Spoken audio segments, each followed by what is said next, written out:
going and what you. Making that man so making that.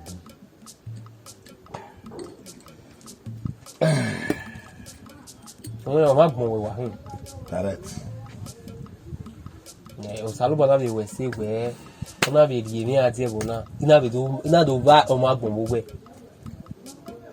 nda ebona igbimo me ka ho nte e be re Google map e be re Google map so pe wa igbimo see igbimo ni oregbe ogbima 1 week market is wa ni 1 week so we time be no de we ere mana no deni manwanyo ne wanyo ya aka ma egbe ere wana anyo igba na wa me na aka bu egbe ogbe ma 2 weeks ma kesa 2 weeks yes e gba gbe wana no de yin ko wa na ta gbon ya fe ara tuleyo ahia ko ari tali o ma say 2 weeks 1.5 day asi tali ne ama egbe within na wari.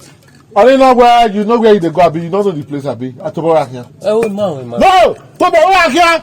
Make him when we go. Okay.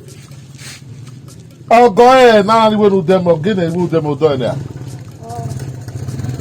Eh? Another. No. Another game and you will them and I saw go. This one not reach football too. You when you are a big one, but we were big winner. Oh. See, guy, Ekinari na ogbu my 4 days. And Imotero na yakia will go trek. Jesus. See my trek is a so if we wanna not be placed that where Cool. That one don't even finish it. Definitely. Man. Who do you? But my phone on here. Thank you. If we wanna kana kina waja o se wayajo. So oba re no ma gwe gbese agbon na ese ti re egwe mokin. So now ya in wonderful ne who do there a vary by why they vary by to plus onona odo I 2 where is the vary by the top plus all I one be more one. See, no call they control me because well Daniel Mel. My friend go. Okay. You do what do I do? Who remind you abi o ti me. How do I do? You do the vary by now do I do? Well, I can't do it. No buy this black one again, man like it. Okay, the color is there. Green. White. It's green. Then it will more. Okay. It will money yeah, get my way. It's a here.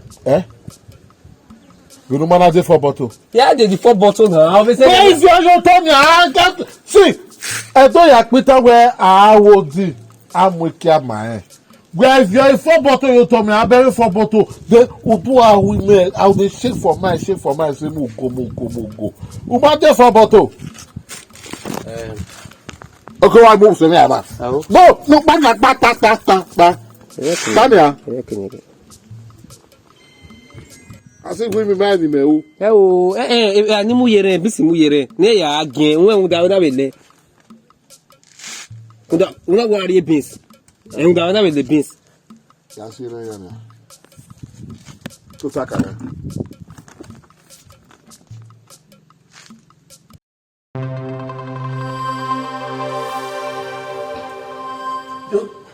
Yo sa kuse me. Se we, you hear me? Yo sa kuse me. Ela sa de me. La sa de me. O ko bosu ge la sa de me. La sa de me sa de me. Udagi e wa ge we. Me papa ni yo me. Who do we? Yo sa gwe. Ela sa de me o. Me. Hey. What are you me? What are you me? Lo sa ri ya ja kori o. E lo sa ya kori o. Ya kori o. Just agwe. You me. Just agwe. What we now just see. See. Now go. Isi ai.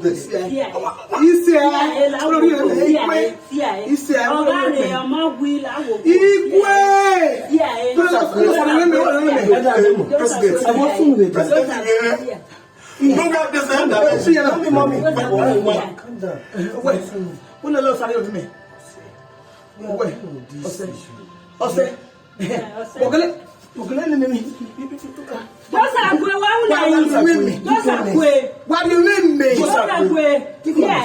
Someone to go see, eh? Just agwe, see.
What are you? I'm not that. I go see you.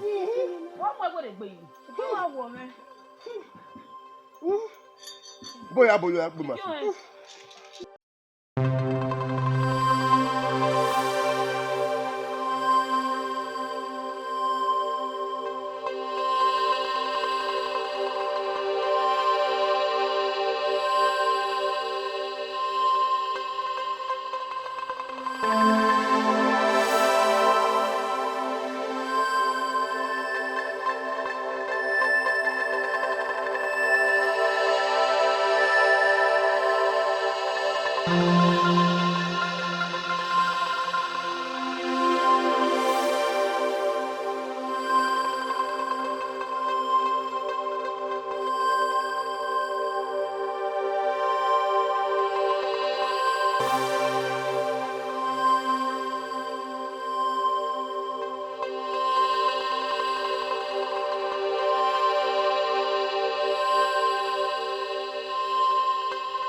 Alahi.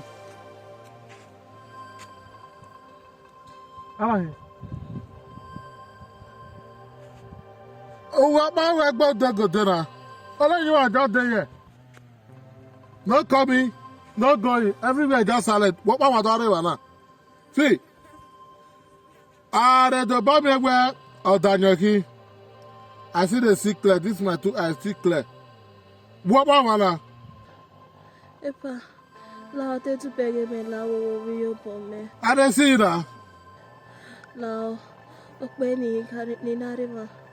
La wo yo me. Bia be ya gwa me. Ah. Did you born? Yeah, how do you born? Why, where are you born? Gonna have the 2 bottles of Henneken, man. God one, our she. What there be there? Epa. Oh. He will go rock ba. When he are in ma. He marry away. He may want me. So come on, make me. What are you about me? And if you may have gone on and low. Was see, yeah, and when the guap me down, time where everyone have those who have themselves. Who are your body, whether, or Sanu doesn't do your body anywhere. Why, where you are your body, oh, the Henneken, man, what there you there? Did you body? See, I know that the one who never fear, I know, here Jesus Christ, no, do I who you for away. Why we are your bonu Daniel me what there you there?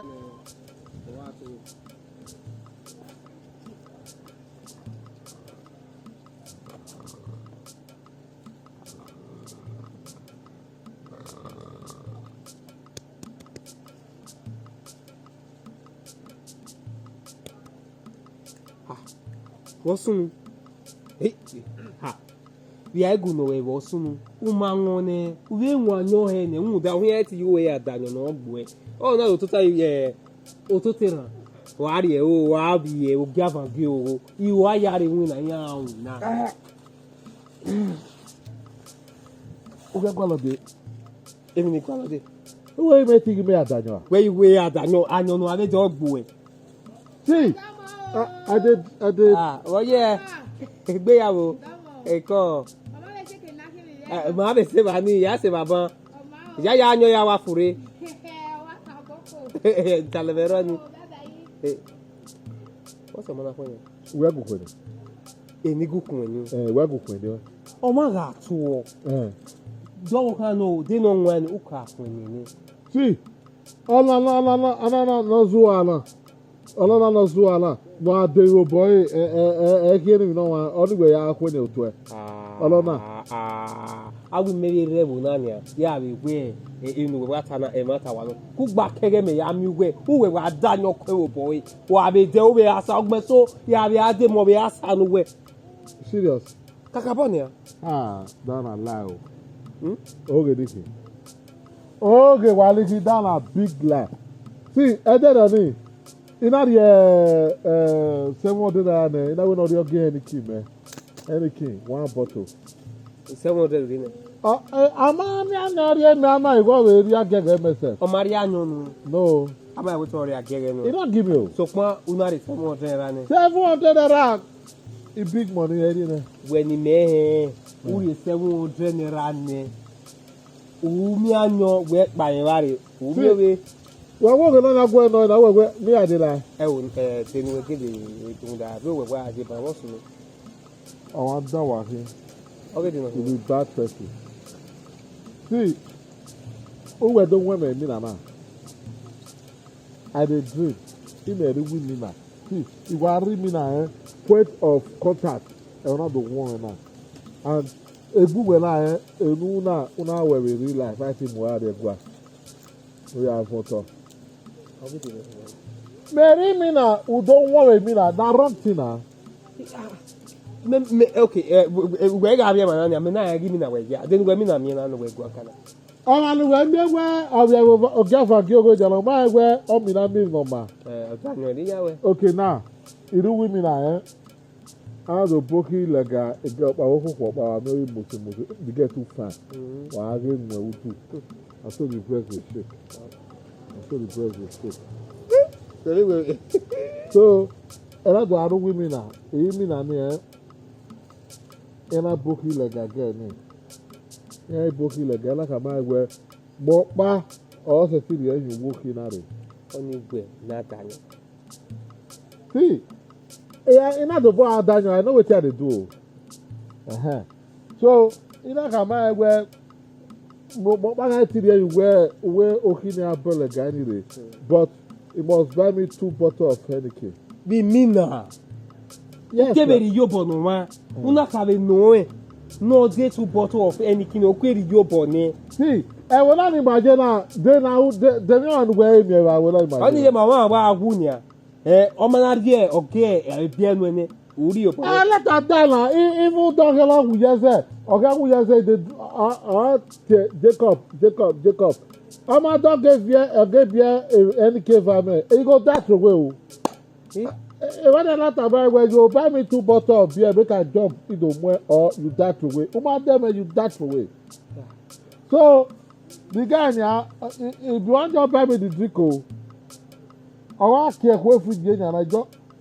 Only the Egbo Namuezi. We mean a car. I Egbo Namuezi, on our referee, Egbo. Oh, the store, that is. They come out where. Oh, God.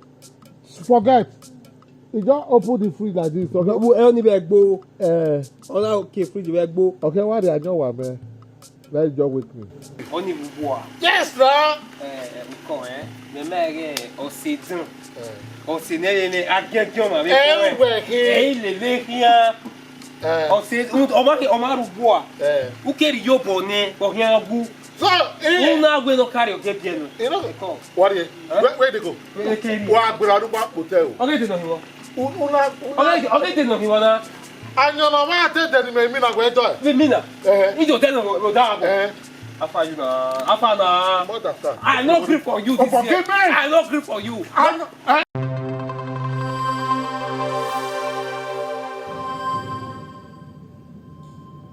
Nous savons. Aucun de nous voit. Aucun de nous ici. Il y a une voix. Hein? Il va nous dire un livre. Et nazo, à quoi ils sont avec eux. Mais moi, il y a du voix. Au Sagoné, au Riwa. Au Riwa. Et vous parlez que je suis médaillé. Roda, nous sommes dans les gars et qui a eu une moment. Qui me regarde, Ori.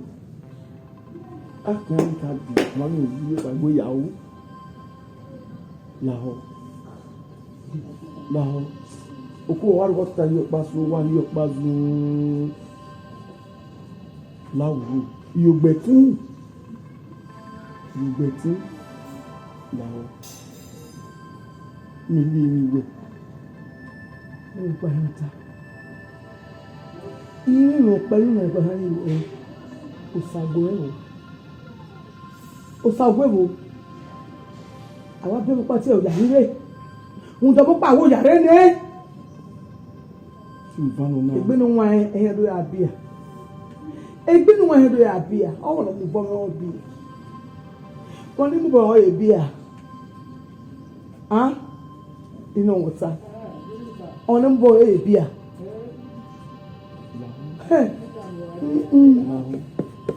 Saka no odo. Imi we na. Kuna mi na vano na do agba ma bi gbade do aje ojo aje no ma wo. E ko we de je mi ma fa ya mi bi wo na. Kuna mi na fa e ya do no tutu wa ni la o. Bi ya wa la la. Ye ya la o. Ya mi o ba ina de o sa ogwe ba o tani dojo ni ke lo itale me dojo mi afure se bodo imana mi o me no ba wa ipo.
Saro. What happen?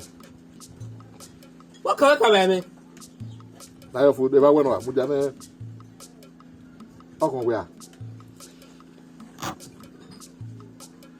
You understand? It's okay, me. Moment you tell. Put the soup ground now. Man, you are my name.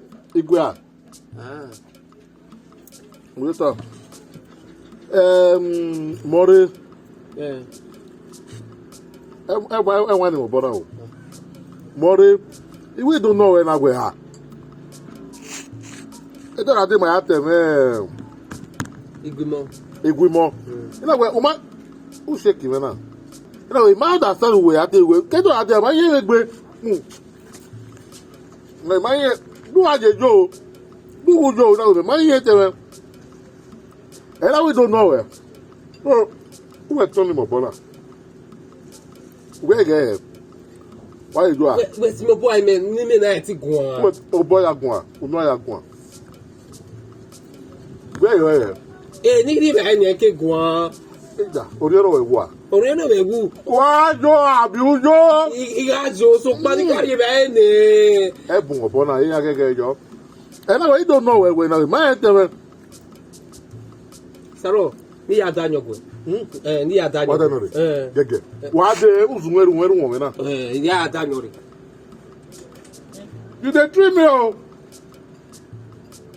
You don't carry soup. Why you worry?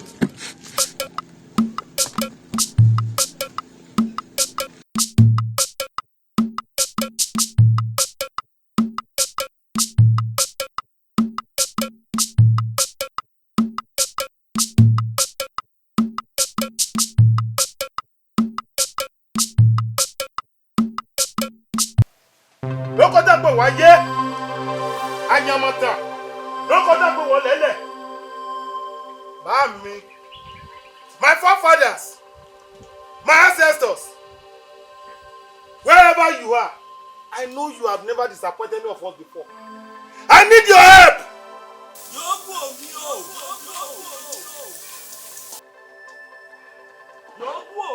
Bàbá mo ń gbọ́.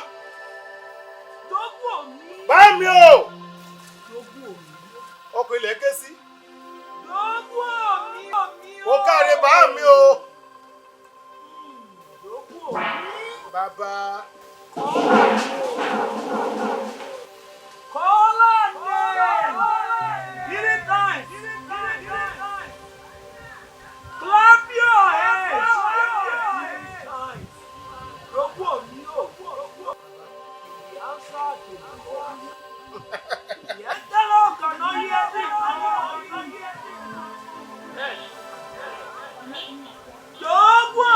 Bá mi o. Ẹ ṣeun bá mi.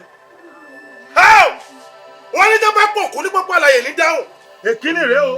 Kámi o. Èkejì. Kámi o. Ẹlẹ́kẹta. Kétí ẹ̀ kó máa já fèrè. Kámi o.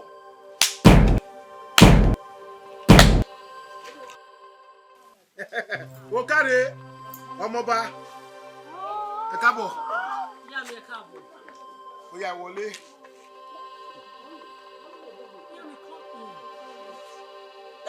Okay.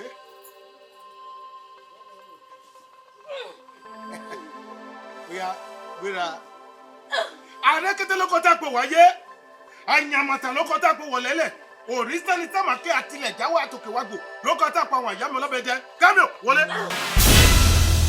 Ó yá díẹ̀díẹ̀ wọlé. Ayé dákẹ́kẹ́ o, ó lọ kárí kése. Àdìbá fún dísọ́ àwọn òkòjọ́, òní ni kò ní dọ̀lẹ́ làwòrì. Ó yá. Wọlé. Ewúrẹ́ lọ sóde wárọ̀. Ewúrẹ́ ọmọ òun wọn. Àgùntàn lọ sóde wárọ̀. Àgùntàn mọ òun wọn. Ajá lọ sóde wárọ̀. Ajá nìkan mọ òun wọn. Mọ wáyé. Ó yá. Wọlé. Kẹ́mi o, ó yá. Wọlé. Ó káre. Ó yá. Wọlé. Òrékè pèrè. Aládé pèlé. Àpèlè ló kọjá pé wáyé. Funfun lẹ̀lẹ̀ tí ìdọ̀mí dùn yìí ẹ̀ fún ọ̀nà ńlá. Onola, Adekete, Lokota Paye, Anyamata, Lokota Wole, Orita, Oya Wole, Bera, Okari Omoba, Wole, Wole,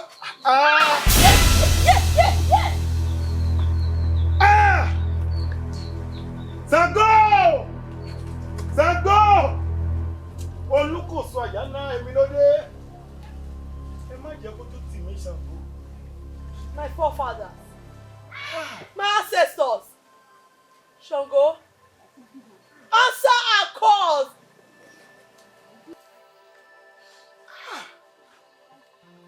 Someone is dragging out with us. Yo. Sango! Sango! Okoya! Emilode!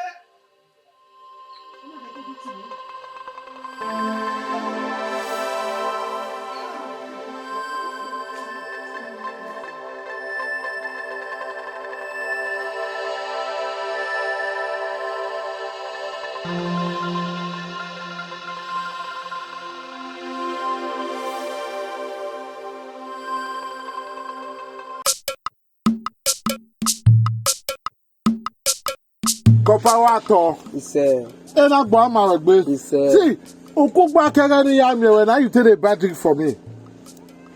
Look at the got it there. You not gonna finish oh. Ise. I also full. Now that go dey full for you. Ise. Who me I what about talk me? You say ise. About talk me. Ise. Na use outa. I can't talk about talk me na ko dey talk.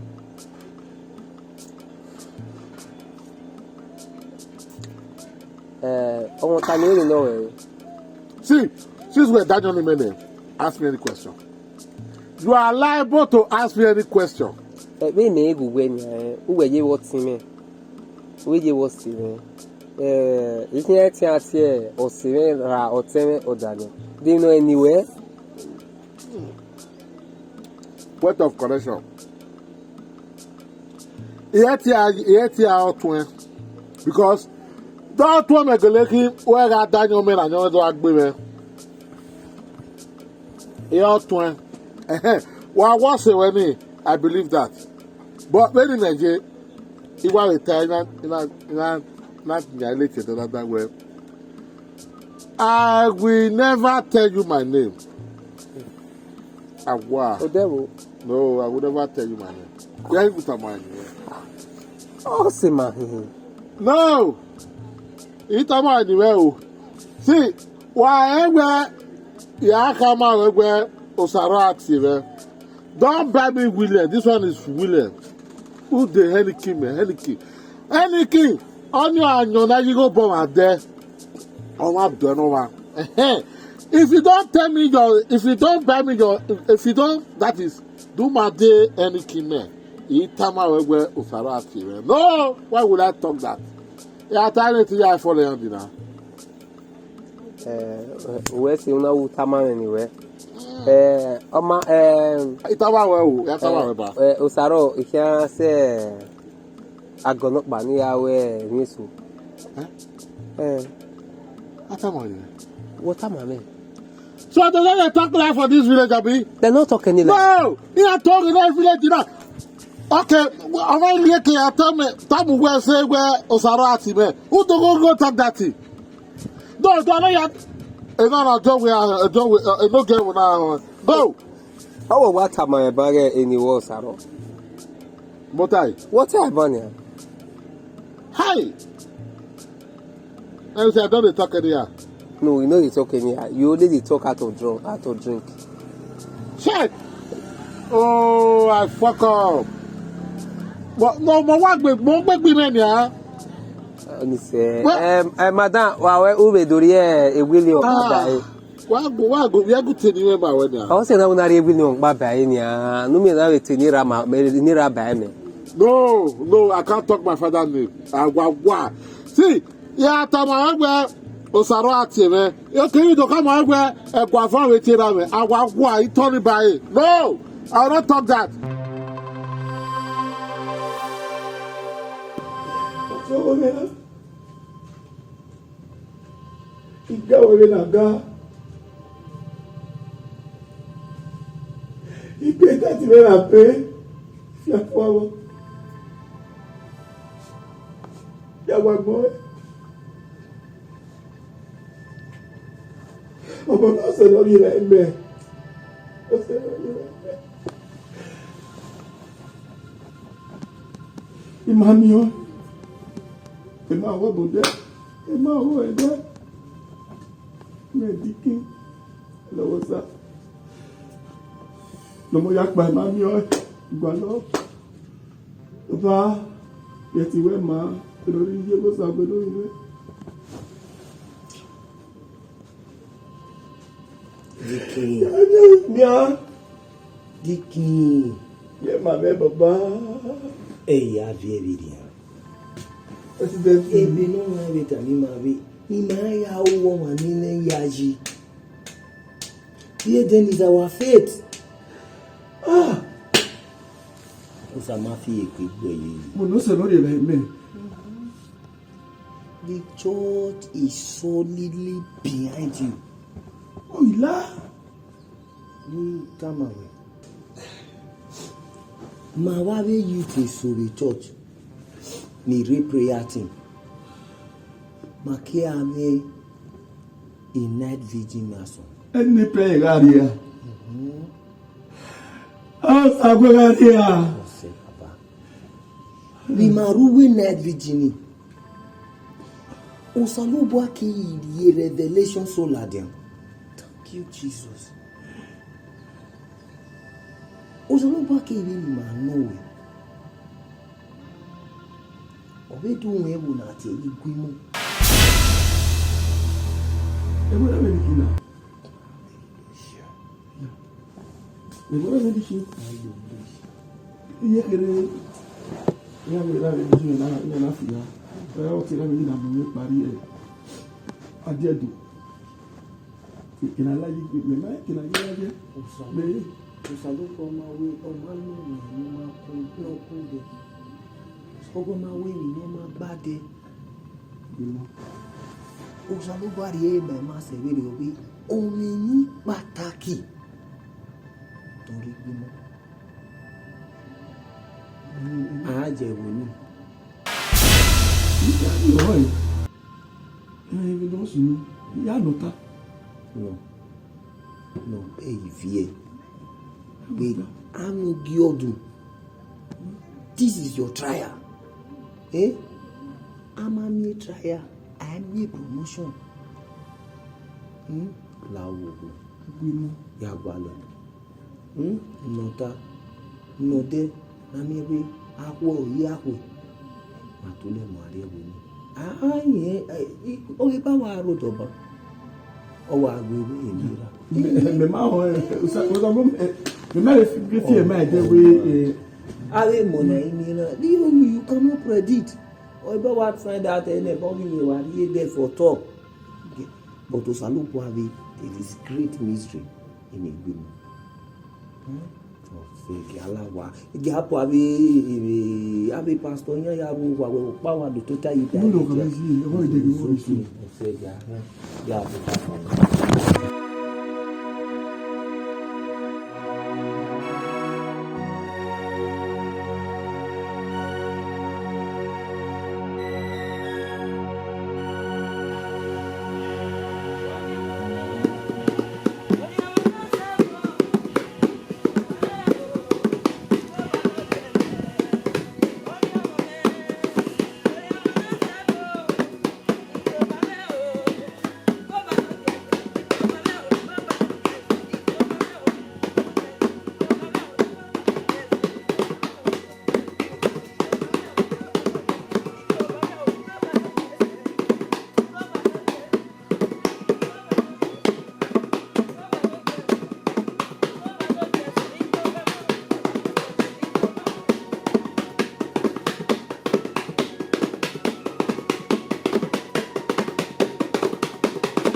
Jesus.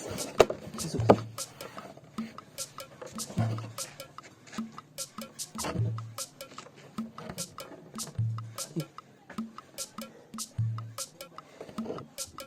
How about we say now? See. See. Okay, I'm going to go. Working on tonight.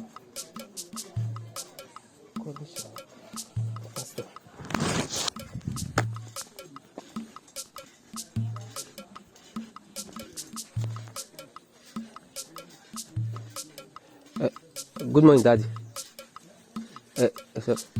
Good afternoon, Daddy. Pastor, have a terrible nightmare. Pastor, Iminana, Ogbogbonu Nare one ungodly shrine. Here you wait ya gbalolega. Their word was strange. He made writing here, what as in some strange. Yes. That there are women and men in a period in I. Imagine don't understand it.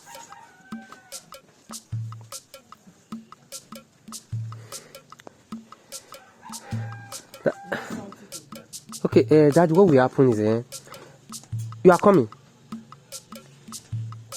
Eh? Okay, do the problem hero, a problem hero.